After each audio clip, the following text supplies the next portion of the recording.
Hey everybody, Paul here, and I just finished up my 5-part series on things not to do that will help you shoot lower scores. So the obvious thing to do is follow up with 5 things that you can do to help you shoot lower scores. So these are 5 things that if you do, I guarantee will help you play better. And if you like the content, please hit the subscribe button. And if you're tuning in and this is not number 1, please just go back and visit the channel so you can pick up at the beginning again of this 5-part series. So stay tuned, I think you'll find this helpful.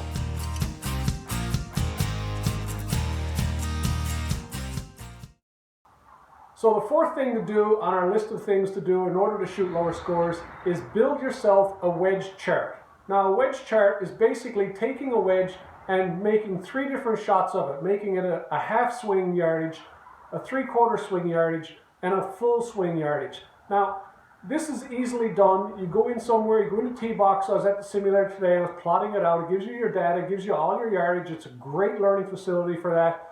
And I just went through all my wedges and I categorized them all on, took my 58, half swing, 3/4 swing, full swing, made 3 or 4 shots of each, see what my averages are. Then I went down to 54, then down to my A wedge, then down to my pitching wedge. By the time I was finished, I got 12 stock yardages plotted that can give me any way to get to a flag.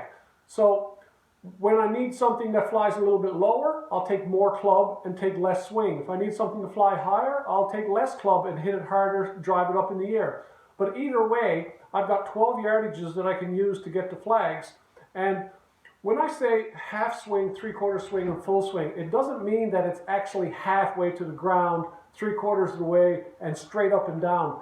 It's what you perceive. So whatever you perceive your full swing to be is full. Then 3/4 would be 3/4 of that. Half would be half of that. It may be different levels for different people. The trick is to make sure that you know how to get to that swing.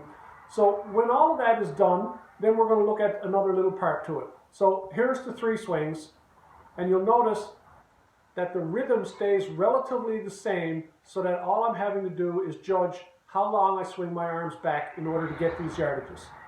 Stay tuned. So here's the 3 swings. Here's my half a swing with my A wedge, which is 74 yards. My 3/4 swing with my A wedge, which gives me 88 yards. And my full swing with my A wedge, which gives me 101 yards. So now that we've plotted all of our swings, and we do this with 4 or 5 balls or 10 balls each, however many balls you need to get a good average, and it's your averages, that's what makes this work. We're actually going to write them down. I create a little chart and I keep it laminated. I keep it in my back pocket when I play, or I hang it on my bag.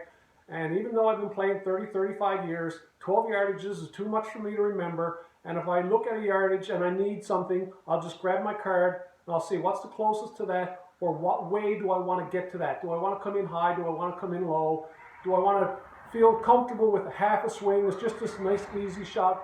And then I've got, for my chart, it's 115 yards down to about 50 yards. I've got 12 easy, achievable yardages.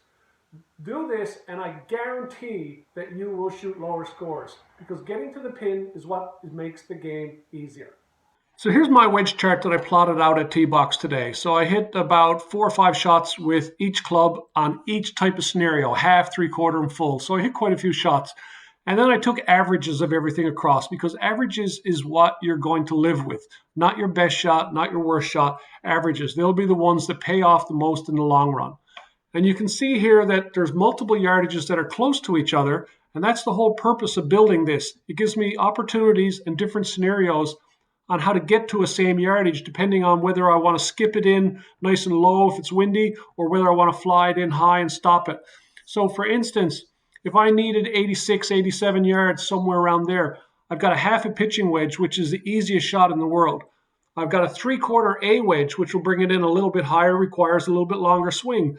And if I had a bunker or something in front that I needed to carry over and stop it quick, I've got a full swing 54. So all of these scenarios allow me to have these different shots, and I don't have to do anything except for look at my card and make the swing that is required. Is it a half, a 3/4, or full swing? So do this, and I guarantee your scores will come down, but you have to write it down, and you have to go with your averages. You'll never remember it, and this is the easiest way to improve your short game.